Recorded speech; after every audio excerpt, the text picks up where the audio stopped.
లోక్సభ ఎన్నికలు సమీపిస్తున్న వేళ ఒక్కో రాజకీయ పార్టీ ఒక్కో విధంగా ప్రజల్ని ఆకర్షించే పనిలో పడ్డారు.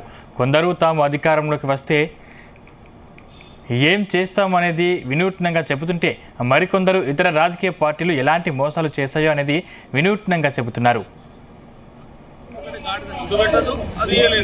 కాబట్టి ఏమీ ఇయ్యలేదనేటటువంటి విషయాన్ని ఎక్స్పోజ్ చేయడం కోసం ఇవాళ ఎన్ఎస్వై తీసుకున్నటువంటి వినూత్నమైనటువంటి కార్యక్రమానికి నేను అభినందనలు తెలియజేస్తా ఉన్నాను. నేను అడుగుతా ఉన్నాను, ఎందుకు బీజేపీ పార్టీ నాయకత్వం ఇవాళ రాహుల్ గాంధీ గారు ఓబీసీ జనగణన చేయాలి, భారత సామాజిక వర్గాల ప్రాతిపాదిక మీద ఈ దేశంలో ఉన్నటువంటి ప్రజల వాస్తవ చిత్రం ప్రభుత్వం దగ్గర ఉండాలంటే ఎందుకు భయపడుతున్నది? మోడీ గారు ఎందుకు వ్యతిరేకిస్తున్నారు? దాన్ని డైవర్ట్ చేయడం కోసం మొత్తంగానే ఇవాళ వీళ్ళంతా కూడా ఆస్తులు పుచ్చుకుంటారు, పుస్తకాలు పుచ్చుకుంటారనే తప్పుడు ప్రచారంలోకి ఎందుకు దిగుతున్నటువంటి పరిస్థితి ఉంది. బీసీలు, ఎస్సీలు, ఎస్టీలు హిందువులు కాదా?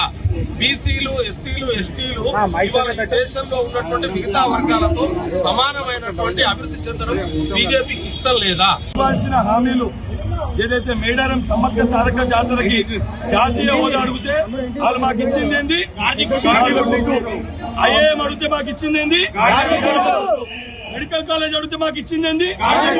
ట్రిపుల్ అడిగితే మాకు ఇచ్చింది ఏంది? ఉద్యోగాలు అడిగితే మాకు ఇచ్చింది ఏంది? ఏదైతే తెలంగాణను అభివృద్ధి పరిచినట్టు మాకు ఇచ్చింది ఏంది?